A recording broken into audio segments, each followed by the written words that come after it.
26 दिसंबर 2024 गुरुवार को पौष कृष्ण एकादशी श्री सफला एकादशी का पावन पर्व है।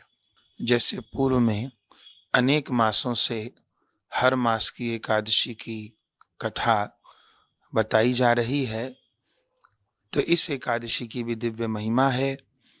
स्वयं भगवान श्री कृष्ण महाराज युधिष्ठिर को एकादशी का महात्म सुना रहे हैं। जब पौष कृष्ण एकादशी के विषय में महाराज युधिष्ठिर ने पूछा, तब श्री कृष्ण ने सफला एकादशी के विषय में कहा कि जो इस एकादशी का व्रत करते हैं उनके सारे कार्य सफल होते हैं, उनको जीवन में सफलता प्राप्त होती है। इसका नाम ही सफला एकादशी है। और पुराणों में वृतांत है कि चंपावती नगर में महिष्मान नामक राजा रहते थे। वे बहुत अच्छे राजा थे। उनके 4 पुत्र थे, जिनमें बड़ा पुत्र जिसका नाम लुम्पक था, वह पापी था, पाप आचरण में लगा रहता था। पर स्त्री गमन, पर धन हरण, ये सब उसके पाप कर्म थे। तो पहले राजा ने उसको बहुत समझाने का प्रयास किया, और जब बड़े पुत्र लुम्पक ने बात नहीं मानी तो फिर राजा ने अपने बड़े पुत्र का त्याग कर दिया, उसको राज्य से निकाल दिया और फिर वो वन में आकर के रहने लगा।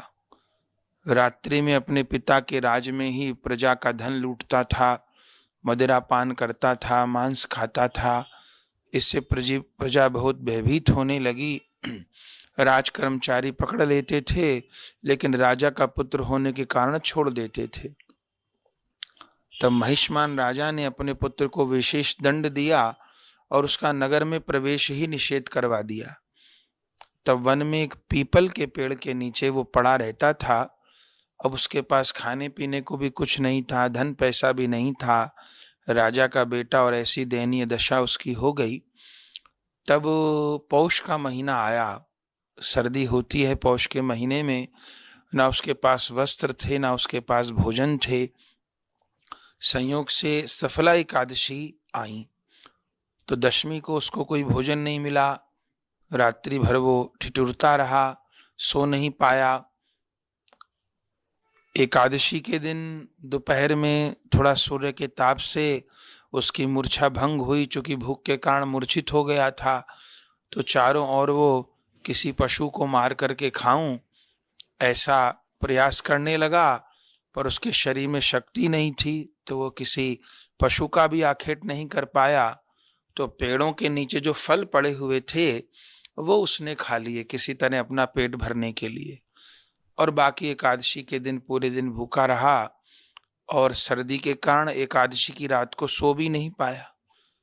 तो मजबूरी में उसका एकादशी का व्रत भी हो गया, उसने फल ही लिए, और भले कपड़े नहीं थे तो सर्दी के मारे रात को सो नहीं पाया, जागरण भी हो गया। और जैसे अगला दिन भोर हुआ, द्वादशी तिथि आई, तो उसने कोई श्रद्धा पूर्वक एकादशी व्रत नहीं किया था। मजबूरी में भूखा था, खाने को नहीं था तो एकादशी हो गई, और रात में पहनने को कपड़े नहीं थे तो सर्दी के मारे नींद नहीं आई। लेकिन इससे ही भगवान नारायण प्रसन्न हो गए, और अगले दिन द्वादशी को उसको एक घोड़ा दिखाई दिया, जिसकी पीठ पर सारी भोज्य सामग्री लदी हुई थी, सुंदर वस्त्र लदे हुए थे। और स्वयं भगवान नारायण ने उस समय आकाशवाणी की, हे राजपुत्र लंपक, तुमने संयोगवश एकादशी का जो व्रत किया है, भले मजबूरी में, उससे तुम्हारे पाप क्षय हो गए हैं, तुम्हारी पाप की वृत्ति क्षय हो गई है। और अब तुम अपने पिता के पास जाओ, तुम्हारे पिता तुमको अपना भी लेंगे, तुमको राजा भी बना देंगे, और अब तुम्हारे सारे पाप क्षय हो गए हैं, अब तुम नए पाप मत करना। तो केवल धोखे में एकादशी का व्रत हुआ, इतनी कृपा मिल गई।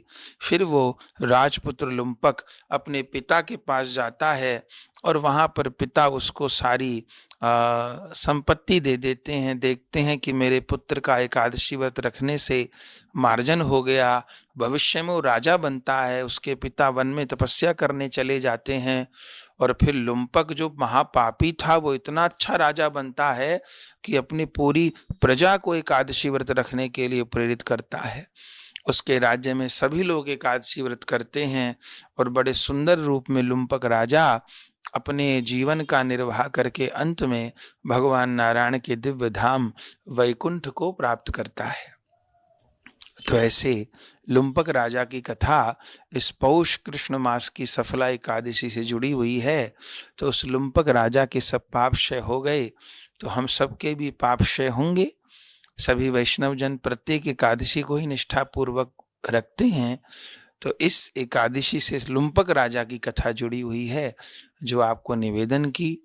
तो सभी लोग 26 दिसंबर गुरुवार को सफला एकादशी का व्रत रखें। अगले दिन 27 दिसंबर में सूर्य उदय के बाद दिन में 10 बजे तक का पारण है, तो समय से महाप्रसाद से पारण करें और स्वयं भी भगवत कृपा के अधिकारी बने और सबको एकादशी व्रत रखने के लिए प्रेरित करें। इस वीडियो को लाइक करें, हमारे चैनल को सब्सक्राइब कर बेल आइकन जरूर प्रेस करें।